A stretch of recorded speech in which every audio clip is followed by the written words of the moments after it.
Imagine waking up tomorrow and discovering that every grocery store on Earth has disappeared. No supermarkets, no refrigerators, no delivery apps, no restaurants, no stocked shelves waiting for you around the corner. If you want food, you have only one option. You have to go out and find it yourself. Now imagine that the animal standing between you and starvation weighs 6 tons, towers over your head, and can outrun you across an open plain. That was not a nightmare. For thousands of years, it was reality. 20,000 years ago, during the last ice age, your survival depended on skills that most people today have never needed to learn. There were no emergency supplies, no hospitals, no weather forecasts. If your hunting party failed, there was no backup plan waiting for you. And yet, somehow, your ancestors survived. Not only did they survive, they thrived in one of the harshest environments humans have ever faced. Most people imagine Ice Age hunters as primitive cave dwellers wandering through frozen wilderness with little more than luck on their side. But archaeology tells a very different story. The people who hunted mammoths were not reckless warriors charging at giant animals. They were planners, trackers, engineers, and masters of cooperation. Every successful hunt required knowledge gathered over generations. One mistake could cost precious energy. A series of mistakes could threaten an entire community. So what would happen if you were one of them? What time would you wake up? What would you eat before a hunt? How would you find a mammoth across an endless frozen landscape? And perhaps most importantly, how could a relatively small group of humans bring down one of the largest land animals that ever lived? To answer those questions, you have to leave behind the modern world. The warmth of your home is gone. Your phone is gone. Your grocery store is gone. Outside, the wind cuts across a frozen grassland stretching to the horizon. The fire beside you is fading, the sun has not fully risen, and somewhere out there, hidden beyond the snow and ice, is the animal that may determine whether your people eat this week. This is what a real day in the life of a mammoth hunter might have looked like. But before you follow the tracks of a mammoth across the frozen plains, there is one important misconception you need to leave behind. When most people picture Ice Age hunters, they imagine something almost cartoonish. A small group of rough-looking people wrapped in animal skins, living deep inside caves, constantly struggling, and somehow surviving through little more than luck. It is an image that has appeared in movies, cartoons, and popular culture for generations. But the real story is far more interesting. If you were a mammoth hunter living 20,000 years ago, you would not see yourself as primitive at all. In fact, you might be one of the most skilled humans alive. Archaeologists have discovered evidence that many Ice Age communities built surprisingly sophisticated shelters.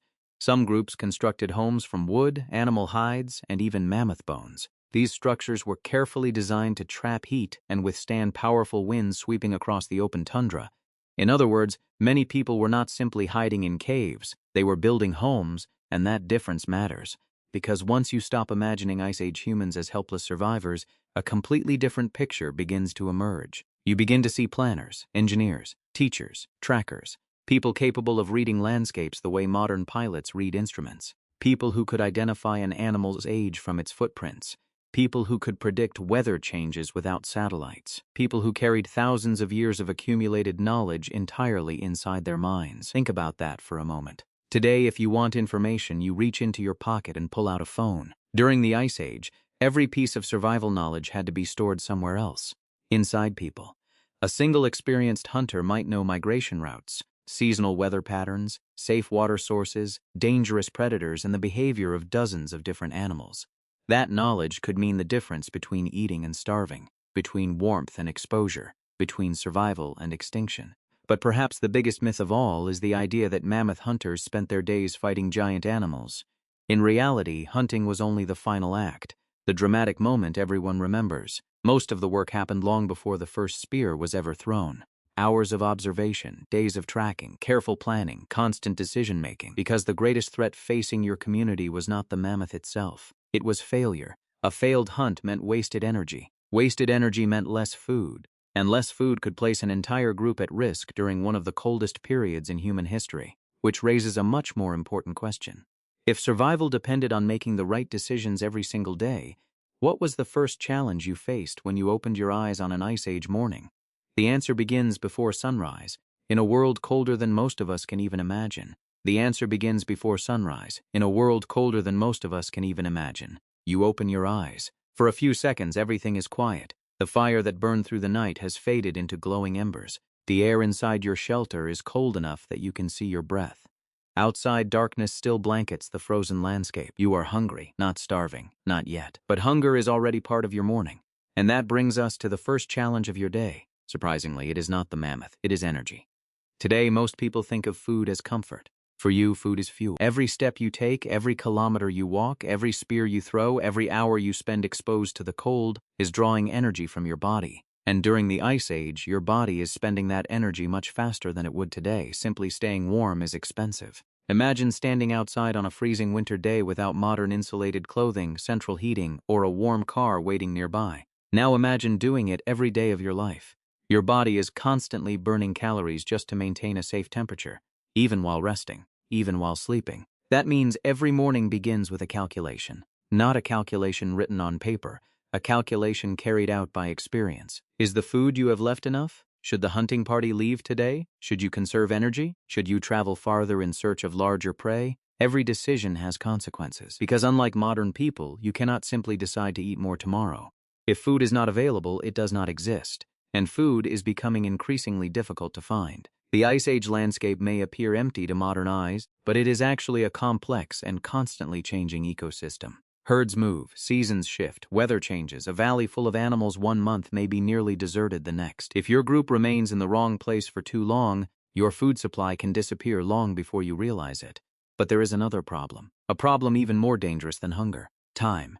You cannot spend weeks searching aimlessly for a mammoth. Every day spent hunting consumes precious calories. The longer the search lasts, the more energy your group burns. And the more energy your group burns, the more food you need. This creates a survival paradox. To get food, you must spend energy, but spending too much energy can leave you with even less food than before. Modern economists might call it resource management. For Ice Age hunters, it was the difference between success and failure. And that is why mammoth hunting was never simply about courage. It was about efficiency. The best hunters were not necessarily the strongest. They were often the ones who understood how to spend the least amount of energy for the greatest possible reward. One successful mammoth hunt could provide enough meat, fat, hide, and materials to support a community for weeks, but a failed hunt could leave everyone weaker than before. This is why the first hours of your day are not spent running across the tundra looking for giant animals. They are spent gathering information, watching, listening, observing. Because before you can hunt a mammoth, you must answer a much simpler question: where is it? And finding that answer requires a skill that modern humans rarely use anymore: the ability to read an entire landscape like a living map. The ability to read an entire landscape like a living map.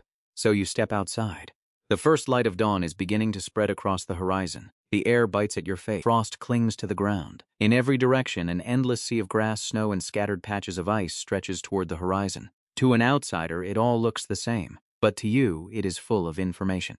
The first challenge is finding the herd. You are not looking for mammoths. You are looking for signs: a broken branch, a patch of disturbed snow, fresh dung, tracks pressed into the frozen earth. Each clue tells part of a story. How many animals passed through? How recently were they here? Which direction were they moving? Were they relaxed or alarmed? An experienced hunter can read these details the way a modern detective reads evidence at a crime scene. And that skill saves energy, because blindly searching for a mammoth across hundreds of square miles would be nearly impossible.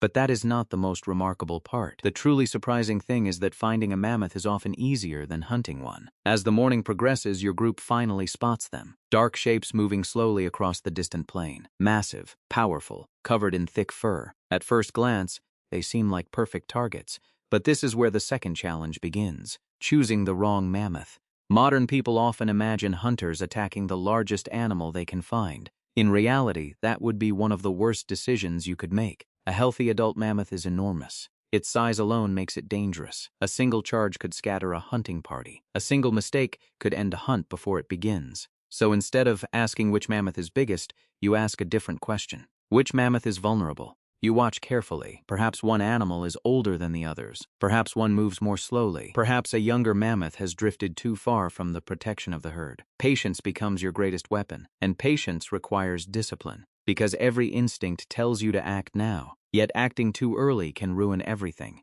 But there is another problem. Even a vulnerable mammoth is still far larger than any human. So how do you overcome such a massive advantage? The answer is something humans have relied on for hundreds of thousands of years: cooperation. Unlike wolves, lions, or bears, humans are not especially strong. We are not especially fast. We are not especially dangerous on our own. Our greatest advantage has always been our ability to work together. Every member of your hunting party has a role. Some watch the herd, some move ahead, some guide the animal toward favorable terrain. Others remain hidden until the right moment. This is not chaos, it is coordination. And that coordination allows a small group of humans to achieve something that would be impossible alone.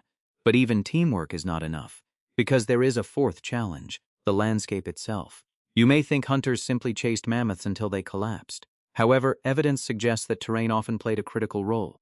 Steep slopes, soft ground, narrow passages, natural bottlenecks. The environment could become an ally. Instead of overpowering a mammoth, hunters could use geography to limit its options. In many ways, the real opponent was not the animal, it was the terrain, and the hunters who understood that terrain best gained a powerful advantage. Yet even after all this planning, success was never guaranteed. A sudden change in wind direction could expose your position. The herd could become alert. The target animal could move somewhere inaccessible. Hours of preparation could disappear in moments. That uncertainty created the fifth challenge: decision-making under pressure. Imagine spending half a day tracking a herd. You finally reach the perfect position, and then something changes. Do you continue? Do you wait? Do you abandon the hunt entirely? These decisions had consequences far beyond a single day, because a failed hunt was not merely disappointing. It was expensive. Every hour spent hunting consumed precious calories. Every mile walked reduced energy reserves. Every missed opportunity increased risk. And yet, despite all these obstacles, mammoth hunters kept succeeding often enough to survive. Why? Because they possessed one final advantage: knowledge passed down across generations. The younger hunters learned from older ones. Children observed long before they participated. Mistakes became lessons. Lessons became traditions. Traditions became survival strategies. Over time, entire communities accumulated a vast library of knowledge without ever writing a single word. And that may be the most astonishing part of all. Long before books existed, long before schools existed, long before maps existed, human beings were already building systems of knowledge sophisticated enough to help them survive one of the harshest environments on Earth. But all of that preparation led to a single moment: the moment when planning ended. The moment when uncertainty disappeared. The moment when the hunt finally began. The moment when the hunt finally began. And yet, as dramatic as that moment was, it may not be the most important lesson mammoth hunters left behind. Because the story is not really about mammoths. It is about you. At first glance, your life seems completely different from theirs. You wake up in a heated home. You buy food from a store. You navigate with GPS. You communicate instantly across continents. Compared to an Ice Age hunter, modern life feels almost effortless. But look a little closer. Many of the things you rely on every day are built upon the same survival strategies your ancestor developed thousands of years ago. Take clothing. When you zip up a winter jacket, you are using a more advanced version of the same idea Ice Age humans depended on: layering, trapping heat, creating insulation between your body and the environment. The materials have changed. The principle has not.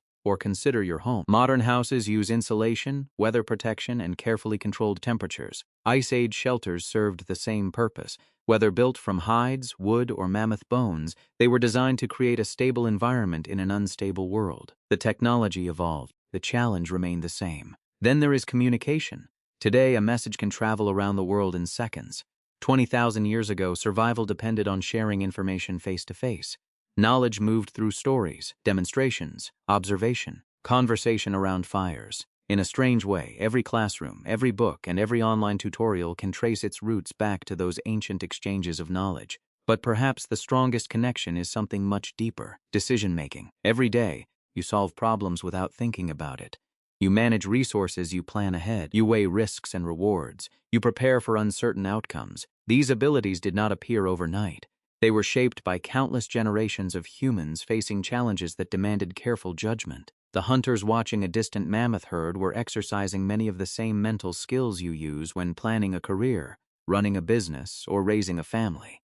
The environment has changed, human nature has not, and there is one more connection that often goes unnoticed: cooperation. No mammoth hunter survived alone. No community survived alone. Success depended on trust, communication, and shared effort. The same principle still governs modern life. Every meal you eat, every road you travel, every device you use exists because thousands of people cooperate in ways most of us never see. The scale is larger, but the idea is ancient. In many ways, civilization itself is simply cooperation expanded across millions of people, which means the greatest weapon of the mammoth hunter was never the spear. It was the group. And perhaps that is why their story still matters. Because beneath the technology, Beneath the cities, beneath the comforts of modern life, you are not as different from those hunters as you might imagine. You still depend on knowledge, you still depend on planning, you still depend on other people. And every one of those abilities helped carry your ancestors through one of the most challenging environments humans have ever faced. The mammoths are gone, the ice age is over, but the survival strategies that allowed humans to endure are still with you every single day. You may not notice them, yet they quietly shape almost everything you do. And that realization leads to a final thought, one that stretches far beyond mammoths, hunting, or even the ice age itself. And that realization leads to a final thought, one that stretches far beyond mammoths, hunting, or even the ice age itself. Take a moment and think about the chain of events that led to your existence. Not your parents, not your grandparents. Go back much further, thousands of years, hundreds of generations. Every person in that chain faced challenges you will never have to experience. Bitter cold, uncertain food supplies, long migrations, dangerous environments, and countless decisions where the wrong choice could have serious consequences. Yet somehow, generation after generation, they endured, not because they were superhuman, not because they were fearless, but because they adapted, they learned, they cooperated, they passed knowledge forward, and each generation gave the next one a slightly better chance of survival. The mammoth hunter you imagine today never knew your name, never imagined cities, airplanes, computers, or the modern world. Yet part of the reason you are here is because people like that woke up every morning and solved the problems in front of them. They followed tracks across frozen landscapes. They shared food with their communities. They taught their children what they had learned, and they kept going for thousands of years. When we look back at the Ice Age, it is easy to focus on the mammoths, the giant animals, the dramatic hunts, the frozen wilderness. But perhaps the most remarkable story is not the mammoth. It is the human being standing beside it, a creature with no claws, no fangs, no exceptional strength, yet capable of imagining the future, working together and transforming knowledge into survival. That ability changed everything. It carried humans across continents, through ice ages, across deserts, over mountains, and eventually into the world you know today. So the next time you pull on a warm jacket, share a meal with family, learn a new skill, or solve a difficult problem, remember something. You are using abilities that were shaped long before modern civilization existed, abilities refined by countless generations who faced uncertainty and kept moving forward anyway. In many ways, the Ice Age never completely disappeared. It still lives inside the instincts, habits, and survival strategies that helped make us human, and perhaps that is the greatest legacy of the mammoth hunter. Not the animals they hunted, not the tools they carried, but the resilience they passed on. A resilience that thousands of years later still lives within you. Thank you for joining this journey back into the Ice Age. If you enjoyed exploring the hidden stories of our ancient ancestors and want to discover more about human evolution, prehistoric life, and the incredible challenges that shaped our species, be sure to subscribe to Duck Psychology. And until next time, remember, the story of prehistory is not the story of strangers, it is the story of you. And if stories like this fascinate you, stories that reveal how ancient humans survived, adapted, and ultimately shaped the world we live in today, make sure to subscribe to Duke Psychology. Here, we explore the hidden chapters of human evolution, prehistoric life, ancient survival, and the scientific discoveries that continue to reshape our understanding of who we are. Because the more we learn about our ancestors, the more we learn about ourselves. So subscribe, turn on notifications, and join us on the next journey into humanity's distant past. Until then, stay curious, and never forget, you are the descendant of survivors.